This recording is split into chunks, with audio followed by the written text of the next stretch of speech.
Hello and welcome to the world-famous Driving You Crazy podcast. This is the show where we talk about all things transportation, anything that gets you from here to there. I am the traffic anchor and the transportation reporter for Denver 7 News, Jason Lubert. If you would like to be a part of this fine program, you sure as well can, and you do that by calling either the listener hotline at 303-832-0217, or you can contact me on any of the contact links in the description of this show. So our town here in Denver, Colorado, we're having a huge issue with catalytic converter thefts. Maybe it's happening in your town too. Now, the latest place it's happening around here are at the massive parking lots near Denver International Airport. Now, what I understand is the thieves will be driving in the airport, you know, where you have thousands of cars out there and very little security. They'll just drive around like they're looking for a space. They stop because it only takes, 60 seconds or less to steal one of these things. Somebody rolls out of a truck or a van and then cuts it out from under the car. They get back into their van and they go on to the next one. And then they take those to one of these scrap yards and try to sell them for a couple hundred or whatever hundreds of dollars, whatever they're worth. Well, our chief reporter in our investigative team here at Denver 7 News, Tony Kovaleski, he the other day aired a story about this huge problem of catalytic converter thefts. Now, I want to play the piece from Tony here in just a second, but I'm also talking about this because in general, auto thefts are still a huge problem. And I was reading this story, and I was contacted by this company called CCC Intelligent Solutions, and they call themselves this leading technology for the automotive industry. And and I'm going to be talking here in just a minute with Susanna Gotsch. It's CCC's senior analyst to talk about this huge number of auto thefts, as well as these catalytic converter thefts, and some other interesting stories that they posted on their website, in their blog section of their website. Anyway, I wanted to get back to this story from Tony because he took some of these catalytic converters to metal yards and then tried to sell them for cash. At first, I thought this was a how-to and how you can go steal somebody's catalytic converter, or maybe steal your own, and then take it there and get a couple $100 or whatever. I don't know how much money you get for it. Anyway, let me play this a bit of this from Tony here right now. You buy catalytics here? I was heard that was worth like $400 or $500. I think you're reading too much stuff online. With hidden cameras rolling, You get a lot of them up here? we did some digging to find out who's buying, People selling? Yeah, I mean, a big building, all we do is cats. what they require from sellers, Do I have to fill out any paperwork? Your ID, I get your ID and your license plate number. I put it in our system. Do I have to give you my ID? Yes. and how much cash the catalytic converters produce. I heard I might be able to get as much as $600 for this. Yes, you could. The video provides an exclusive look behind the curtain inside the somewhat clandestine industry of cashing in on catalytic converters. This is probably worth about $200 alone. This informed scrapyard employee agreed to talk with us. He's an insider providing an education into the value of used catalytic converters. It gets real pricey when you're doing your Volkswagens. The Volkswagen, $600. And that value comes from what's inside the catalytic converters: precious metals, platinum, palladium, and rhodium, all trading at record prices. Visually, these are catalytic converters, but the truth is, this is money. Big money, big money. Big money in a small amount of time. Take a close look at this video. It shows what the bad guys already know. With a portable saw, in less than 15 seconds, criminals can turn metal into money.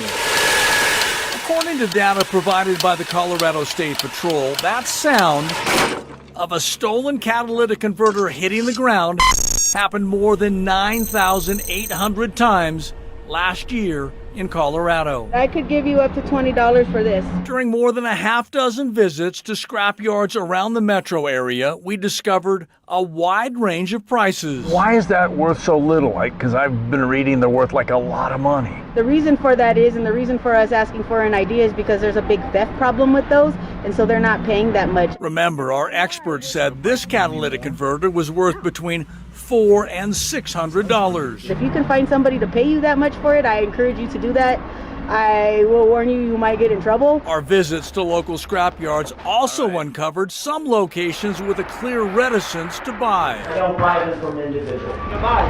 You don't buy these? Because it's stolen. The law now is changing. Yeah, I mean, we can't buy locally. But we did find a couple locations still in the business of buying. Right, so this one you'd be looking at $100. This location offered to purchase our 3 catalytic converters as long as we provided a valid ID. This one I could do $220, and this one will be $70. Okay, and is that the best price you'll give on all of them? Yeah. And a week later, we brought 3 other catalytic converters to the same location with the same result. So this one's $70, this one's $60, and this one's $300. And how do I get paid? Cash. Cash? Yep. Do I need anything else? Just an ID. Just an ID? Yep. Do I have to have an ID? Yep. Okay. Any way around that? No. By all indications, this location and all the others we visited are following the law in Colorado. Ultimately, that might explain the unprecedented rise in thefts. Currently, in Colorado, all you need is a driver's license. Hey there, How you doing? Tony Kowaleski with Denver 7. Wanted to talk to you about your business. After this location offered to purchase from us on 2 separate visits and offered the most cash for the converters, we returned to ask questions. How many cats are you buying a day? Maybe 500. From everything we picked up, you're not doing anything to break the law. Is there a part of you that wonders if all these are legit, or maybe some of them are stolen? Well, yeah, of course. But, I mean, there's no way for us to know. We brought 60 that were all basically chopped from a car. Okay. Isn't that a warning sign for you? Now, it's not my job to say, you're a thief, they're stolen, is it? And law enforcement sources say that's the heart of this problem. Currently, with no way to identify a catalytic converter, no serial numbers, it's virtually impossible to convict the crooks. Hold on. Yeah. I own the building. I own You the do? business. Yeah, I do. Is this your business? And the building. Several minutes into the interview, the owner came out to address our questions. What do you say to those victims out there that are out $2,000, $3,000, or $4,000 because a cat's stolen? No, it's very unfortunate. We need to update the law. I'm all for it. You want the law changed? Yeah, we can change it. Add a VIN check for individuals selling cats. I'm fine with me. That shop owner says by requiring sellers to provide a vehicle ID number for every sale, it can greatly deter the out-of-control number of thefts in our state. At the state capitol, lawmakers are currently considering 2 bills to add guardrails to the sale of catalytic converters. A final decision will come before the session ends later this month. And finally, we intend to share what our reporting uncovered with lawmakers. I'm Chief Investigative Reporter Tony Kowaleski. All right, again, I played that for you because not only is catalytic converter theft a problem, and laws are starting to change around that, but auto thefts in general are a major problem. And there's this company called CCC Intelligent Solutions that calls themselves the leading technology solution for the automotive industry. And they released some new data that shows vehicle thefts were up nationwide, almost 100% in 2021 compared to 2017. And in some parts of the country, it's much higher than that. So I wanted to talk more about this as well as some of those other interesting stories that I saw that CCC has worked on. So I invited Susanna Gotsch, CCC's senior analyst, to be here on the show. Susanna, thanks so much for being here on the world-famous Driving You Crazy podcast.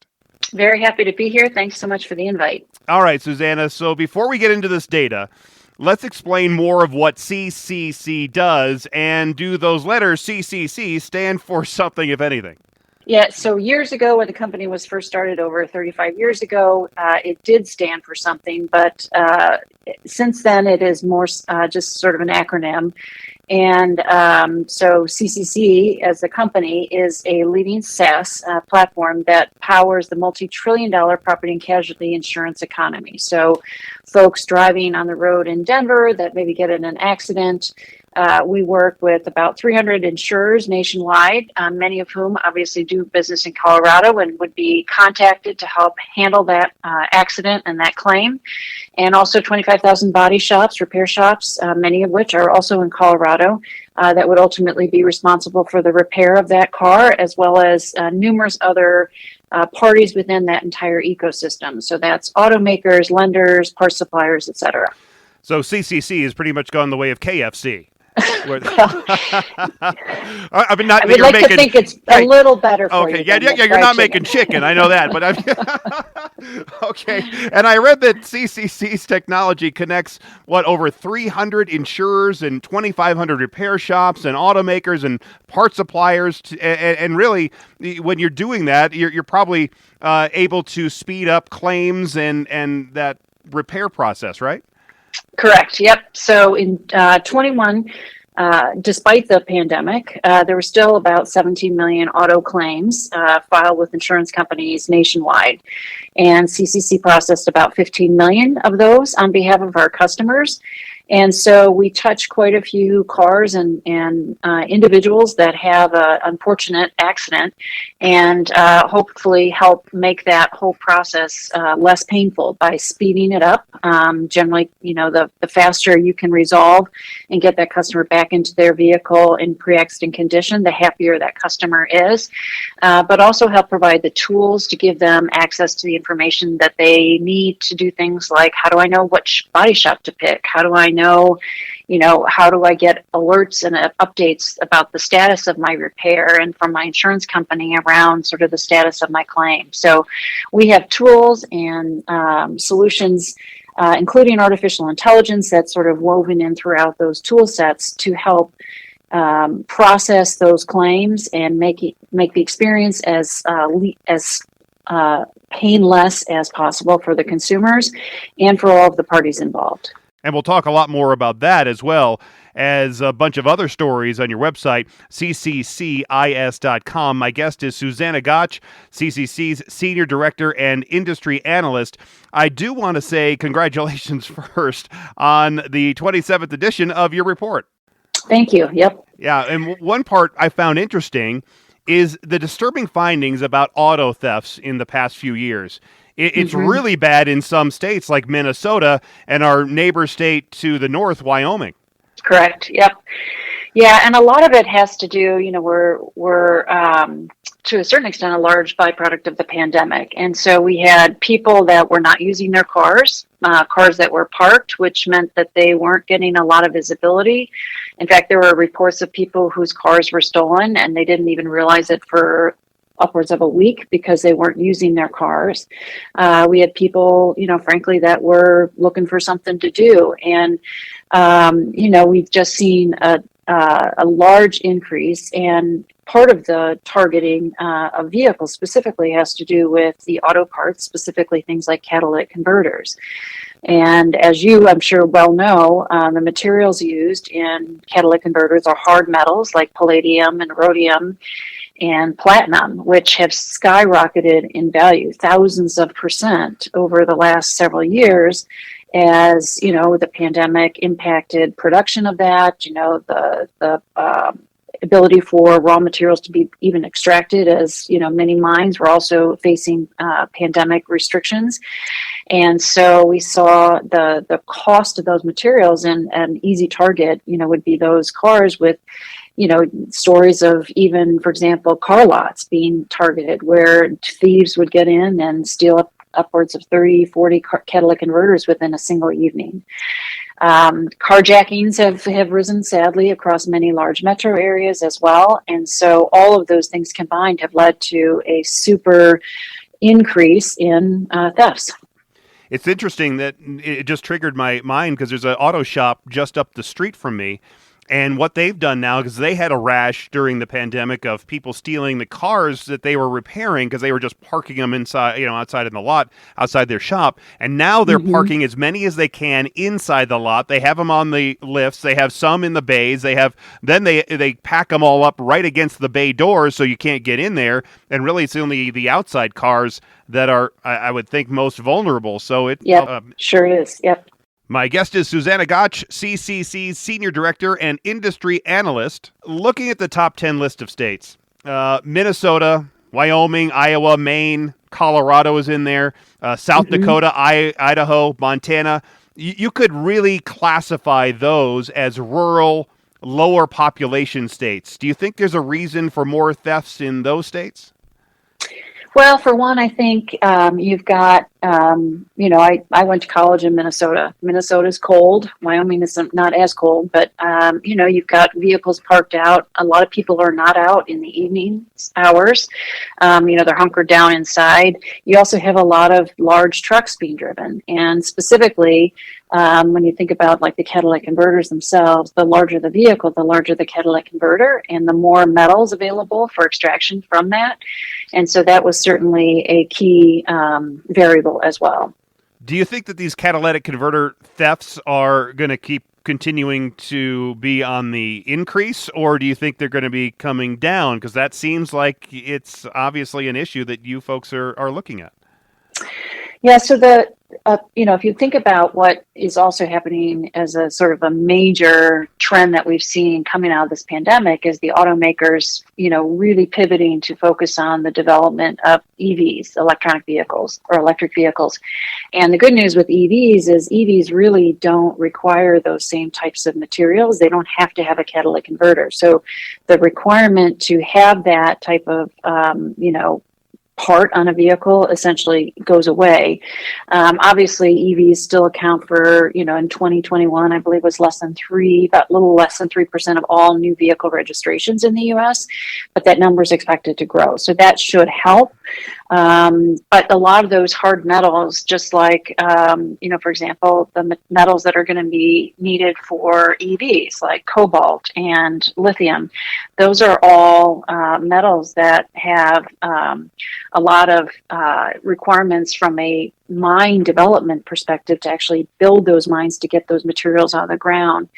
And so it takes a long time to develop those mines and then get them ramped up to be able to provide those materials. So we may see less demand for things like palladium and platinum, but something else will take its place likely.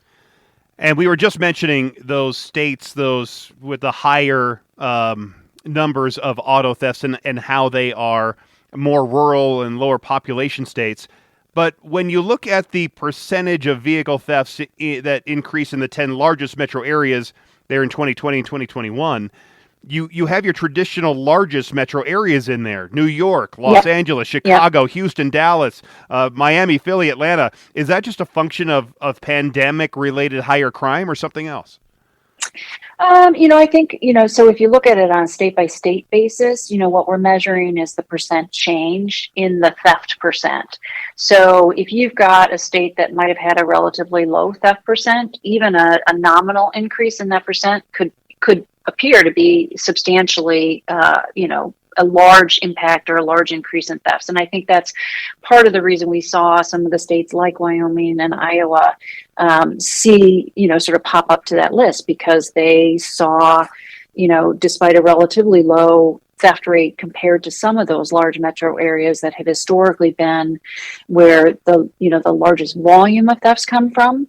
But certainly if you look at a lot of the metro areas where people don't have garages, vehicles are parked on the streets, you have, relatively well-developed theft rings, where people have got the networks in place to be able to get the cars, get them out of the city, get them, either shipped overseas or out of the country. So places like in Arizona, the Phoenix area, the Tucson area, those areas have always had very high theft ratios, largely because they're very close to the border, right? And you can get those vehicles out. Colorado, Denver, if you look at the theft rates in Denver, they're double what they are in a place like Colorado Springs. And you think about just the metro density and many more cars likely parked on the street versus in garages, all of that plays a role. My guest is Susanna Gotsch. She's CCC's Senior Director and Industry Analyst, talking about some of the trends in auto thefts. It's stunning when I'm looking at some of these numbers, when I can see that Cheyenne had a number of, really their largest percentage increase was almost 200%. I mean, that's really stunning that there's that many people that have now lost their car because somebody else has taken it from a little town like Cheyenne. Right, right. Just on a side note, we actually had a incident driving back from Colorado in North Platte, Nebraska, and had bicycles stolen off the back of our car. And in large part, it was a target because North Platte happens to be perfectly positioned along a north-south highway that also happens to be a drug trafficking highway. And so vehicles, bikes, anything that could be easily targeted, and where there's not a lot of supervision at night in particular, you're going to find, unfortunately, some of those things happen. Convergence, I think, of supply chain disruptions where people can't get parts that they need. Could that be playing a role in this as well, where not just the catalytic converter thefts and people can't get them and then get their cars repaired, but do you think that just overall part shortages are leading to this, where maybe somebody's selling a car to whomever and then they're just scraping all the parts out of it? Yeah, we don't have any hard data to necessarily support that, but it certainly totally makes sense. If you think about just the significant impact that the auto industry, whether it's the mechanical side of the business or the collision repair side, has experienced due to part shortages. And so just like a lot of goods today, goods are coming from the Far East, which means they're having to get into ports in the Far East that were likely, in some sort of staggered work setup because of the pandemic and taking precautions. We had shipping containers. We came out of the pandemic where consumer demand surged for goods, and a lot of those goods were coming from the Far East, and the cost of shipping containers has skyrocketed and remains way, way high. You've got the backup at the ports here in the U.S., unloading all those goods again, trying to keep the port workers safe, during the pandemic with pandemic precautions. All of those added costs, the cost of raw materials, and then you add in the most recent invasion of Ukraine by Russia, and Russia produces a lot of the aluminum. We had also huge concerns relative to semiconductor chips, right? And so automakers had in March and April of 2020 canceled a lot of their orders because they really were thinking auto sales were going to plummet. And what happened instead was auto sales actually starting in April of 2020 started to increase, and the declines in auto sales were not anywhere near what people had feared. And so the orders that the automakers were placing for chips, they're competing with all those consumer electronic companies who in many cases are much, much larger customers. And so the automakers now had a real shortage on their hands, and that did two things. It meant new vehicle production volumes were cut significantly. Nationally, in the U.S., or North America, they think it was over 3 million for all of 2021. Globally, over 10 million fewer new vehicles were produced. And what that did then is it also meant that people were looking for a car, couldn't find a new car, were looking in the used market. And if you look at data from the Bureau of Labor CPI, if you look at wholesale used vehicle prices, all of those sort of indices within the industry showed used vehicle prices skyrocketed. And for the full year, the Bureau of Labor CPI for used cars in 2021 was up over 25%. And if you look at it from where, March of 22 versus March of 2019, the used vehicle CPI is up over 45%. So, vehicles were stolen in part, I think, also because they could be sold for not just the parts, but the actual vehicles themselves could be sold for more. It's really quite amazing to hear all of that. This is Susanna Gotsch. She's CCC's Senior Director of and Industry Analyst. In your most recent CCC Trends video, you talked about how the cost of these collision repairs are going to be much higher for some of the factors that you just mentioned, but also one of the reasons has to be that cars now are equipped with so many complicated parts and sensors that we didn't have 3 or 4 or 10 years ago. Yep, exactly. And, if you look at the, a lot of those sensors are being added to do things like avoid accidents, whether it's advanced driver assistance systems or the blind spot monitor. But those technologies, while good, don't help avoid every single accident, and they often are designed to work up to a certain speed. And, I think also you think of Colorado, you think of hail losses.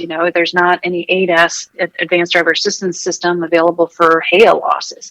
And so you think about a lot of those sensors that are mounted on the periphery of the vehicle to specifically, detect things around the surrounding of the vehicle. They're in high exposure area during an accident, and so now require replacement. And the average number of parts per claim has grown substantially. It's upwards of now 12 parts replaced per claim, and that doesn't even include the number of parts that have to be repaired on a per vehicle basis, up from 8.5 in 2011.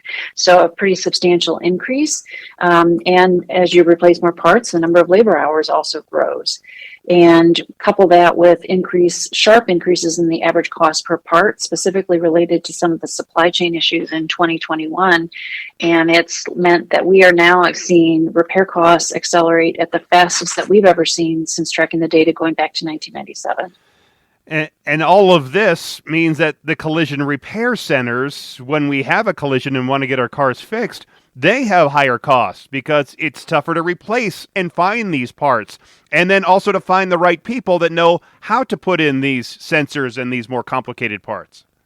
Absolutely. Yep. And the collision repair industry, like, auto technicians in general, they have not necessarily had the best luck with recruiting new people into that industry over the last probably decade or so.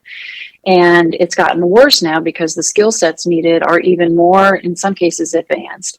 And so, repairs are struggling to find the technicians that are qualified. And then the cost of, for example, to do an aluminum repair, structural aluminum repair, you have to invest, hundreds of thousands of dollars to repair them. Same with EVs, to get the tooling, to get the safety equipment in place so that you can protect your employees, to get them the proper training so that they know how to repair those cars properly, to get access to the software that the OEs provide that provide specific instructions on how to ensure that those vehicles are repaired properly based on how the engineers have designed that vehicle up front. And it would probably also, with the appraisers, they wouldn't have to be up to speed on all these new sensors and new ways that cars are being repaired. And it must take longer for those folks to get their job done and get also rental cars for the folks that are going to be getting their cars repaired. My brother and sister-in-law, they both have a car that's being repaired, and it's been that way. It's still in the shop 2 months later. Yeah. And, during the pandemic, repairers obviously saw repair volumes fall, but repair volumes have recovered pretty well. And they're still a bit down slightly from pre-pandemic, but not by much. Definitely less than 10% down. And in certain areas of the country, they're well above that. So, for example, Colorado, Denver area is one of those areas where we've seen repair volumes recover well above where they were pre-pandemic. Some of that has to do with just the growth in the overall metro area population. But in general, repairs now, the average number of weeks that they're waiting to bring a car in for repair is now, as of Q1 22, almost 4 weeks, 4+ weeks.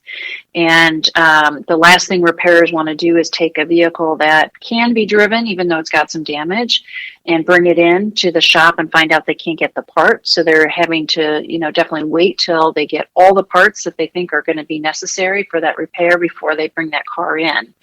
And so what they call their WIP, or their work in progress, carriers or the shops also are in many cases having to, they have a lot bigger overall WIP, and that has a cost to it too, because they're not getting paid until the repair job is done, but they put the upfront cost, investment in the replacement part. So it's really a really challenging time for repairs today. Speaking with Susanna Gotsch, she's CCC's Senior Director and Industry Analyst. And then you have these cars that maybe can't be repaired, probably can't be repaired because they're involved in such violent wrecks. There are so many people now that are driving so fast since the start of the pandemic, where it's been at the start, obviously, there was wide open highways and people started driving faster. Now we have fewer law enforcement that are picking these people up and stopping at these speeders. And when they get into a crash, I've done stories where we see a lot more wrecks involving high speed, and they are very violent, and the metal twists, and at these higher speeds that cars just get mangled in horrible ways, and those vehicles can't be repaired. So we're seeing a lot of vehicles in that way being damaged and being wrecked that can't even go through the repairs. Right, and so the number of vehicles that are being totaled is also up, and so the only thing that is helping to keep that sort of somewhat manageable, honestly, is the fact that the cost of the vehicles is so high now, replacement vehicles. And so as a repair, you can write a lot more or repair the vehicle up to a much higher dollar value before you sort of hit that threshold where they might otherwise decide to total that vehicle. But you're absolutely right. I mean, people are speeding, people are driving distracted. Data from a number of sources, show that driver distraction levels remain at all-time highs. So people are speeding. I, live here in the Chicago area, and posted speed limits on the highways are 55. And if you're not going 70, you're going to be rear-ended. And I know it's that way in most parts of the country. And, certainly during the pandemic, NHTSA recorded many more people driving under the influence as well, whether it's, from alcohol or drugs. What do you think could turn this trend around with all the higher costs and higher wait times for folks to get their cars repaired and getting the parts back to market? Is this just our new normal? I think a lot of the supply chain issues, specifically like getting access to the parts that are needed, that'll work itself out. I would imagine by the, sort of the it'll improve throughout this year and into next year. Most manufacturers are saying that, for example, their supply of semiconductor chips is expected to improve slowly throughout the year, but really be something that they feel like is in a much better place by the middle of 2023. But we still have a real capacity issue with, in terms of repairs, in terms of getting the folks needed to, repair the cars. From a carrier insurance perspective, one of the things, however, that they have found, and consumer interest grew quite a bit during the pandemic when people realized they were driving less and thought, well, I'm paying a lot for my insurance. Maybe I can get a discount if I agree to do sort of more of a user-based insurance, so mileage-based insurance policy, or have a policy that sort of monitors how I drive. And so interest among consumers has grown. And what they've also found is that those consumers that sign up for those policies tend to have higher, are more successful drivers, meaning they have fewer accidents, they have fewer tickets. So as consumer interest continues, hopefully, to grow in those types of policies where they're incented to drive better, hopefully that will help. But certainly, as people start to make their way back into the office, congestion levels, unfortunately, while they drive everybody nuts, they do force people to slow down. But it's like mom and dad watching me drive. That of course I'm going to behave right. better. When they're watching me drive it, and when I know I'm going to be saving money, I'm going to be doing the same thing. Yep. It's almost like a video game. And I would think now that a lot of Chinese cities are in lockdown, that's got to have another ripple effect into the supply chain. So even though when we thought we were starting to get some supplies out of China, there's going to be this another kind of bump in the road getting stuff here. Yeah. I mean, they've already, the Chinese auto group has already come out and sort of talked about how their production levels have been just in the last month, slashed substantially. And, I believe Elon Musk referred to it in his, Q1 earnings call just the other day, talking about the delays in, and the shortages of parts, the shortages of available new cars for sale, just because production levels have been hampered due to additional shutdowns. My guest is Susanna Gotsch. She's CCC's Senior Director and Industry Analyst. I would think also that this trend in not only more vehicle technology that's in the car, more expensive to repair, all the things that we've been talking about in a little bit, is making my insurance costs higher, because if it's going to take me 2 months to get my car repaired compared to 4 weeks, that means I have a rental car for 4 weeks longer, and that means the insurance company's paying for that extra 4 weeks. And that's happening not just with one person, it's happening with 1,000 people, and all of these costs have to be passed on, I'm sure, to the consumer. Yeah, and so many carriers offered a rebate during the pandemic in recognition of people using their cars substantially less. But when you price your insurance, when you pay your insurance bill, you're essentially paying your bill up front for the next 6 months to a year. And so while accidents counts had fallen pretty substantially in 2020, as of the early part of 2022, they're essentially almost back where they were pre-pandemic, but costs are substantially higher. And so carriers are having to price that into their models. And unfortunately, that means that most of us are going to be paying a lot more for our insurance in the coming months. Maybe I should go back to driving my 1975 Plymouth Fury because it only has knobs and dials and no sensors to damage. It's, you bang it a little bit. Who cares? It had that horrible yellow fridge color. Yep. But then trying to find one of those older cars has got to be tough because everybody's buying older used cars now. Yep. Yeah. And frankly, it's the oldest units that have seen the largest increase because there's so few of them out there. And with consumers having trouble finding and affording cars, the average new vehicle price is now upwards of $45,000. The average used vehicle price was upwards of $25,000. That's way out of everybody's, a large part of many people's budget. And so the ability to find older cars is a challenge, and there's a lot of demand for those. In fact, I had heard recently, I read a story of a woman who was looking for a car for her high school daughter. She actually bought an older model car that had no operational engine, and then bought a recycled engine and paid somebody to put it in, and it still ended up costing her less than to buy an otherwise used car. That is fascinating. Sad, but also fascinating. Sad. Yes. Yeah. The future, as we've been talking about, of the auto industry really is changing. We know about the desired phase out of internal combustion engine cars, at least in the United States. I don't think that the United States automakers are going to the electric route, but not every automaker in the world can do that because there's so many, if you're parts of the world, they don't have the electricity to plug their car into. So they're always going to have to be a market for internal combustion engines. But there are other ways, I'm sure, that the auto industry is changing, especially here in the United States.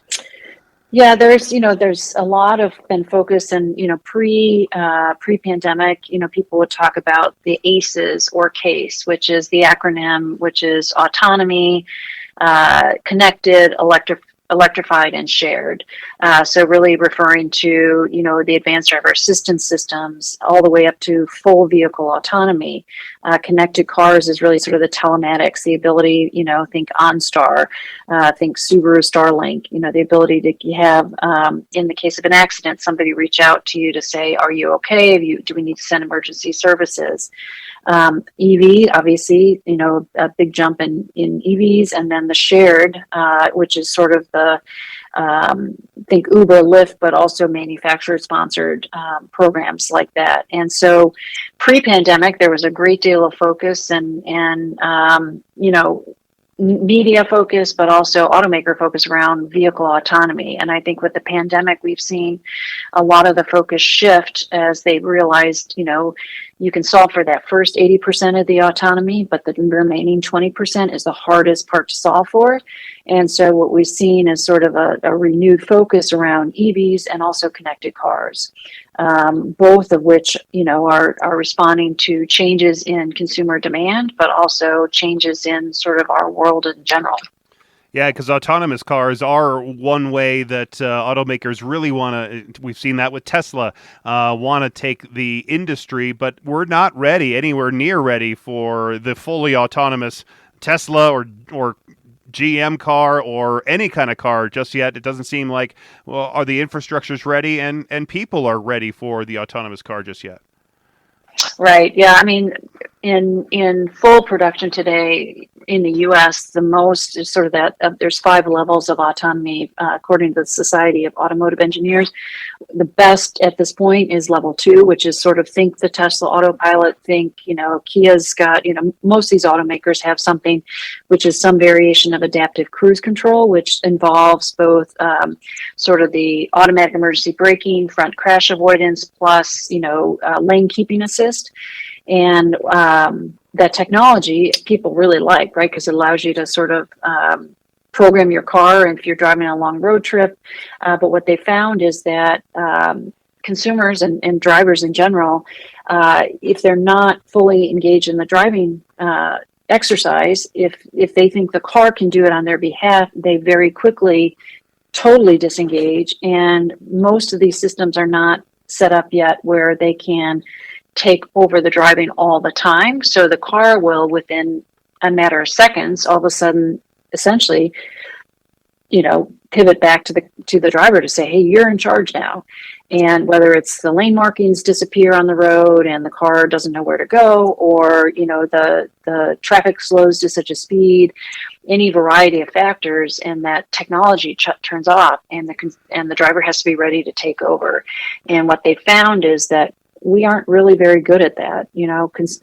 They talk about this risk homeostasis, which is the sort of propensity of people to, if they perceive that risk is being taken away, they automatically take on more risk. So if they think they can, completely disengage from the driving experience, they will. And in some cases, it's just sort of a misperception about the capabilities of the vehicle as well. They think the capabilities are, in fact, better than they actually are. My guest is Susanna Gotsch, CCC Senior Director and Industry Analyst. We're talking about the crash course report that is out now, and you can read it if you want, and you can just go to their website, cccis.com. As you were talking about this stuff, it triggered, I don't know if you've seen these commercials yet, maybe they're nationwide, but I've seen them here in Denver, that there's this man named Dan O'Dowd, and I think he's running for Congress or the Senate, but he has these anti-Tesla commercials that have been running nonstop, basically taking a look at Tesla software, saying you cannot trust the Tesla software to self-drive because they're trying to drive through a construction zone, or look, it almost hit this person. And I think he has a dog in the hunt, because I think he has a software company of some sort, as I'm just trying to remember some of the research I did on him earlier. But there are people out there that will not want to have self-driving almost at any cost, even if it is safe enough to put on the roads. Well, I think, the challenge will be that in order for the average consumer to have 100% trust in the ability for the technology to work in all cases and all times, it's going to be quite some time. And so it's tough to be the first one out there introducing some of this technology, because you're going to be in some cases the poster child for when it's not working as people perceive it should work. But I think there's a lot to be said for some of this technology. When we get to a point, whether it's having a type of vehicle autonomy that works in a very specific sort of geofenced area, where it knows it can drive fully autonomous all the time. There are some benefits to some of that capability. People maybe that are blind or are unable to drive, maybe elderly, the ability for them to use services associated with that. So vehicle autonomy in and of itself is not necessarily a bad thing. But like any new technology, there's risks associated with, how it develops, and it's not perfect right out of the gates. And in your industry, you would have to figure out who is at fault. Is it the car? Is it the software? Is it the company that made the car, or the maker of the software? Is it the person that's supposed to be at least paying attention to the road, depending on what level of autonomy you're driving in? Is it the city with the infrastructure that is at fault? So, how are we going to work that out when you're looking at the industry of paying for damages to a vehicle or to people or other property? Yeah, the liability questions are going to be perplexing for sure. I think today, With the level 2, at the end of the day, the driver is responsible. So that makes it pretty easy. When you start to get into level 3, level 4, and certainly level 5, it's a totally different question, and then it becomes more, is it product liability, or to your point, there was a vehicle to infrastructure capability that didn't operate as it should have. How do you demonstrate that failed and that it wasn't the vehicle product itself? But I think the good news is we've got lots of time to try and get those things perfected and figured out. And near the end of the report, there's a section that discusses technology such as mobile, cloud, AI, Internet of Things, and how they have transformed personal mobility. It's really talking about connected cars, connected to the streetlights, and connected to sensors that are in the road, so you can see how quickly traffic is moving. You can get that traffic data from one car to the next car, and have cars connected all in these different ways. Being connected can be great, and you can have some great advantages to it. Maybe have traffic flow better on certain highways and roadways. But there's also that risk, too, of being open to the internet and having somebody with ill intentions get into your software. Yeah, so, it's interesting when you think about just cyber security in general. As more things go online, whether it's our own devices, whether it's, your vacuum or, your coffee machine, all of those open you up to potential nefarious parties. And I think, certainly automakers are very conscious of that and looking to build into their technologies, the capabilities to combat and to have proper sort of firewalls in place and to ensure that those things can't be hacked. You also mentioned shared cars, and we've seen a lot of people using the Ubers and Lyft. I've used them in the past, not very often, but they are coming back again after people are now having to return to the office and starting to work again. Not everybody's working remotely. Some of us do have to, like me, go back to the office, and I've been there basically most of the time. But it looks like shared is coming back in a bigger way. How does that play out into your industry, and how does that future look? Yeah, so early, even before the pandemic, there had been a lot of sort of discussion, research being looked at, focused around, the shared vehicle economy, specifically sort of the ride hailing. And, there was been a great deal of research in places like New York, in Boston, many of the large metro areas that found that congestion levels actually grew with the availability of these ride-hailing services because it was cheap enough that people would avoid taking public transportation or walk and instead take a ride-hailing service. And so it was actually adding to congestion levels, not helping to combat them. And they also found that the usage of those often was not necessarily people using them to commute to work, but people using them sort of in the off hours. So more congested roads during evening hours, during the weekdays, and also on the weekends. Certainly with the pandemic and just like every other industry, Uber, Lyft, all of these ride-hailing companies have been struggling to also find workers. And so in order to entice more people, they're charging more and paying their drivers more. And so some of the costs, the low cost, benefits or what made those systems attractive have not necessarily been able to persist, and add into that really high gas prices, and it adds to quite a bit more costly type of alternative. So I think, we will continue to see those services develop and grow. You may have seen, in New York City, for example, they have also extended the Uber app into the taxi system, and also to expand the available number of drivers, but also, to help build out a system, and Uber kind of figuring out its footprint and what its business model looks like. And then certainly the food delivery business, all of those things have added, and changed how the car sharing sector of, the new personal mobility is developing. Do you folks do a lot of work with connected trucks or deliveries? And because that is obviously a industry that is seeing a lot of folks not able to work for. The trucking companies are always looking for people. They have a massive shortage of truck drivers. Is your industry looking at anything in the truck driving space?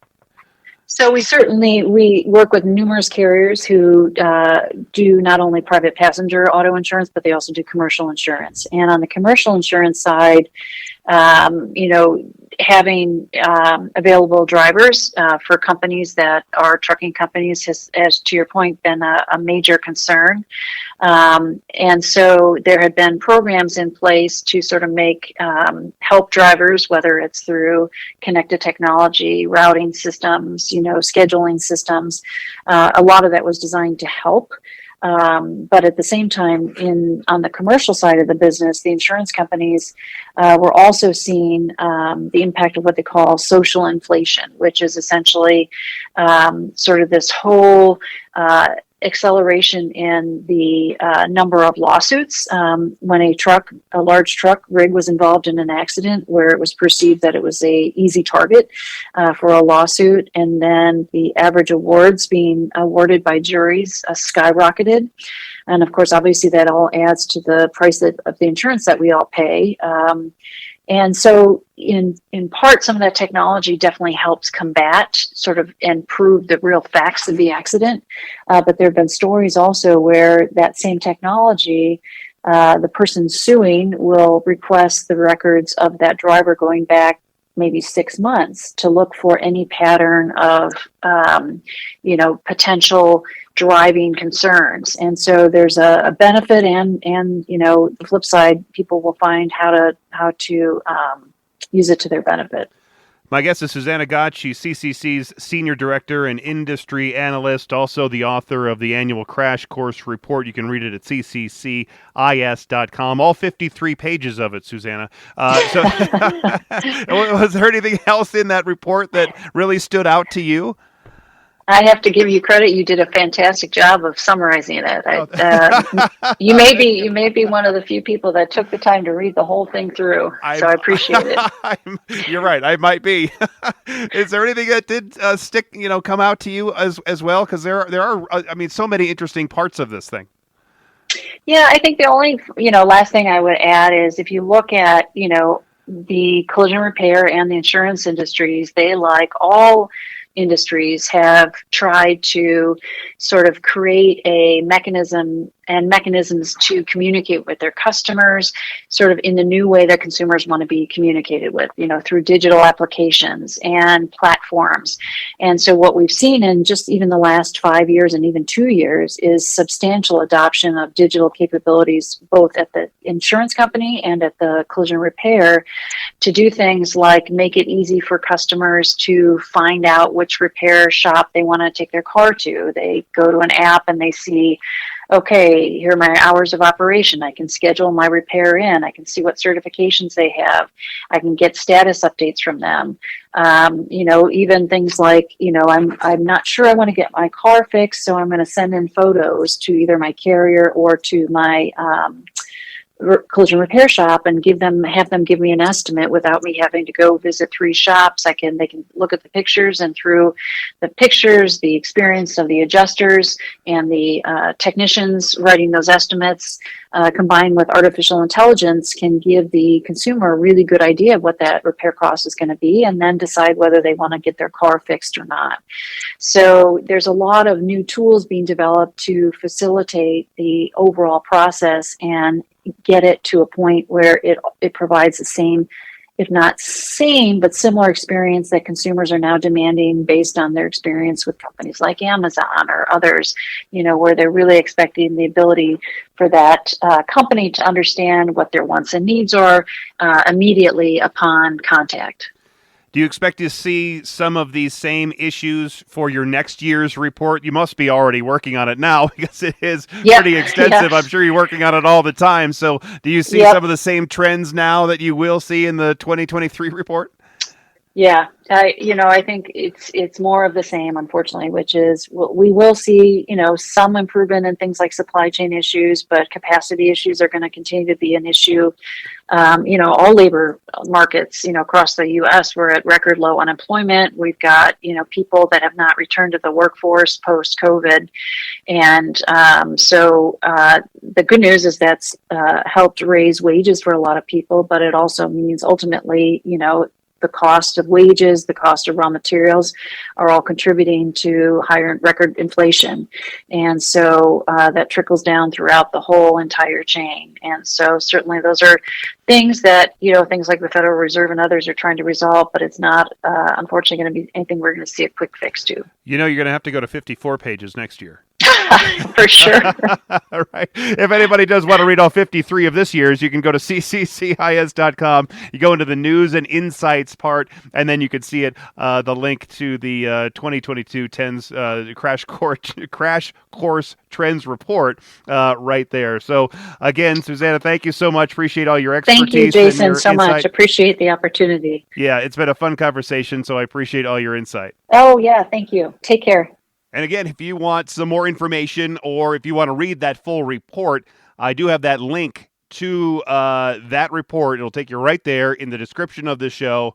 Also to their website, CCC's website, that will also take you there.